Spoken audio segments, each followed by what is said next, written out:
ಪಹಲ್ಗಾಮ್ ದಾಳಿಗೆ ಭಾರತ ಪ್ರತೀಕಾರ, ಮೂವರು ಉಗ್ರರು ಫಿನಿಶ್. 48 ಗಂಟೆಯಲ್ಲಿ 6 ಭಯೋತ್ಪಾದಕರ ಹತ್ಯೆ. ಪಹಲ್ಗಾಮ್ ದಾಳಿಗೆ ಪ್ರತೀಕಾರವನ್ನು ಭಾರತೀಯ ಸೇನೆ ಮುಂದುವರೆಸಿದೆ. ಉಗ್ರರ ಸಂಹಾರಕ್ಕೆ ಮುಂದಾಗಿರೋ ಇಂಡಿಯನ್ ಆರ್ಮಿ ಜಮ್ಮು ಕಾಶ್ಮೀರದ ಮೂಲೆ ಮೂಲೆಯಲ್ಲೂ ಕೂಡ ಭಯೋತ್ಪಾದಕರ ಹುಡುಕಾಟಕ್ಕೆ ಮುಂದಾಗಿದೆ. ಬೆಳ್ಳಂಬೆಳಗ್ಗೆಯೇ ಭರ್ಜರಿ ಬೇಟೆಯಾಡಿರೋ ಭಾರತೀಯ ಸೇನೆ 3 ಉಗ್ರರನ್ನ ಫಿನಿಶ್ ಮಾಡಿದೆ. ಅಲ್ಲದೆ ಹಿಂದೂಗಳ ನರಮೇಧದಲ್ಲಿ ಭಾಗಿಯಾಗಿದ್ದ ಉಗ್ರರನ್ನ ಭಾರತೀಯ ಸೇನೆ ಹತ್ಯೆ ಮಾಡಿದೆ. ಮೇ 13ರಂದು ಶೋಫಿಯಾನ್ನ ಕೆಲ್ಲರ್ ಅರಣ್ಯದಲ್ಲಿ ಅಡಗಿದ್ದ 4 ಉಗ್ರರ ಪೈಕಿ 3 ಉಗ್ರರನ್ನ ಎನ್ಕೌಂಟರ್ ಮಾಡಲಾಗಿತ್ತು. ಇವತ್ತು ಬೆಳ್ಳಂಬೆಳಗ್ಗೆ ಪುಲ್ವಾಮಾದಲ್ಲಿ 3 ಉಗ್ರರನ್ನ ಹೊಡೆದುರುಳಿಸಲಾಗಿದೆ. ಪುಲ್ವಾಮಾದ ಜಿಲ್ಲೆಯ ನಾದಿರ್ ಗ್ರಾಮದಲ್ಲಿ 3 ಉಗ್ರರು ಅಡಗಿ ಕುಳಿತಿದ್ದಾರೆ ಎಂಬ ಖಚಿತ ಮಾಹಿತಿಯನ್ನ ಆಧರಿಸಿ ಫುಲ್ ಅಲರ್ಟ್ ಆದ ಭಾರತೀಯ ಸೇನೆ 3 ಉಗ್ರರನ್ನ ಸುತ್ತುವರೆದು ಗುಂಡಿನ ದಾಳಿ ನಡೆಸಿದೆ. ಇದಕ್ಕೆ ಪ್ರತಿಯಾಗಿ ಉಗ್ರರು ಕೂಡ ಗುಂಡಿನ ದಾಳಿಯನ್ನು ನಡೆಸಿದ್ದಾರೆ. ಸುಮಾರು 1-2 ಗಂಟೆಗಳ ಕಾಲ ನಡೆದ ಗುಂಡಿನ ಚಕಮಕಿಯಲ್ಲಿ 3 ಉಗ್ರರನ್ನ ಹೊಡೆದುರುಳಿಸುವಲ್ಲಿ ಭಾರತೀಯ ಸೇನೆ ಯಶಸ್ವಿಯಾಗಿದೆ.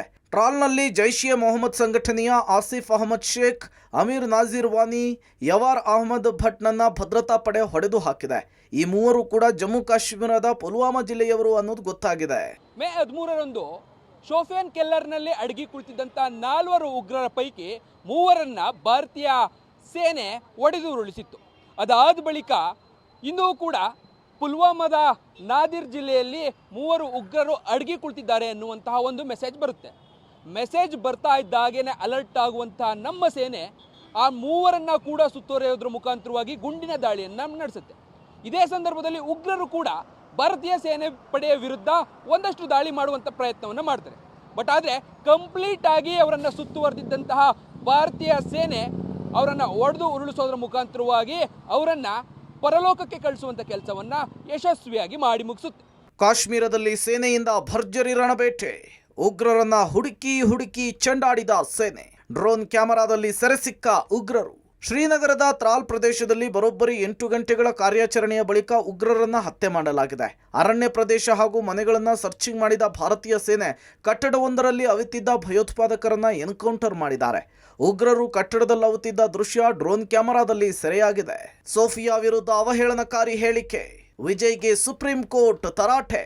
ಕರ್ನಲ್ ಸೋಫಿಯಾ ವಿರುದ್ಧ ಅವಹೇಳನಕಾರಿ ಹೇಳಿಕೆ ಕೊಟ್ಟ ಮಧ್ಯಪ್ರದೇಶದ ಸಚಿವ ವಿಜಯ್ ಶಾ ಅವರನ್ನು ಸುಪ್ರೀಂ ಕೋರ್ಟ್ ತರಾಟೆಗೆ ತೆಗೆದುಕೊಂಡಿದೆ.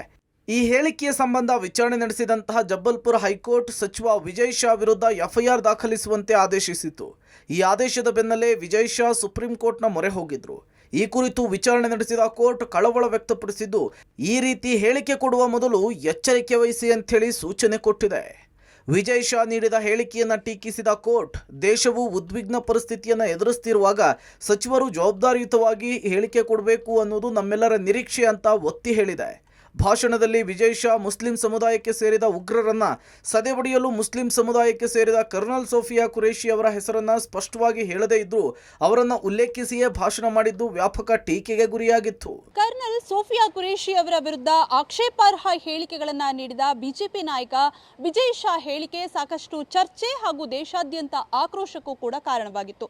ಈಗ ವಿಜಯ್ ಶಾ ಅವರ ಹೇಳಿಕೆಯನ್ನ ಕೋರ್ಟ್ ಕೂಡ ಟೀಕೆ ಮಾಡಿದೆ. ಒಬ್ಬ ಜವಾಬ್ದಾರಿಯುತ ಹುದ್ದೆಯಲ್ಲಿ ಇರುವವರು ದೇಶದ ಉದ್ವಿಗ್ನ ಪರಿಸ್ಥಿತಿಯಲ್ಲಿ ಇರುವಾಗ ಈ ರೀತಿಯ ಹೇಳಿಕೆಗಳನ್ನ ಕೊಡಬಾರದು, ಸ್ವಲ್ಪ ಸಂವೇದನಾಶೀಲತೆಯನ್ನ ಪ್ರದರ್ಶನ ಮಾಡಿ ಮೊದಲು ಹೋಗಿ ಕ್ಷಮೆಯನ್ನ ಯಾಚನೆ ಮಾಡಿ ಎನ್ನುವಂತ ಎಚ್ಚರಿಕೆಯನ್ನ ಕೋರ್ಟ್ ರವಾನೆ ಮಾಡಿದೆ. ಒಟ್ನಲ್ಲಿ ಉಗ್ರರ ಸಂಹಾರಕ್ಕೆ ಭಾರತೀಯ ಸೇನೆ ಮುಂದಾಗಿದ್ದು, ಎಲ್ಲೇ ಇದ್ರೂ ಹುಡುಕಿ ಹೊಡಿತೀವಿ ಅನ್ನುವ ಸೂಚನೆ ಕೊಟ್ಟಿದೆ. ಈ ಮೂಲಕ ಜಮ್ಮು ಕಾಶ್ಮೀರದಲ್ಲಿ ಭಯೋತ್ಪಾದಕ ಚಟುವಟಿಕೆ ಮಟ್ಟ ಹಾಕಲು ಸೇನೆ ಮುಂದಾಗಿದೆ. News desk, public TV.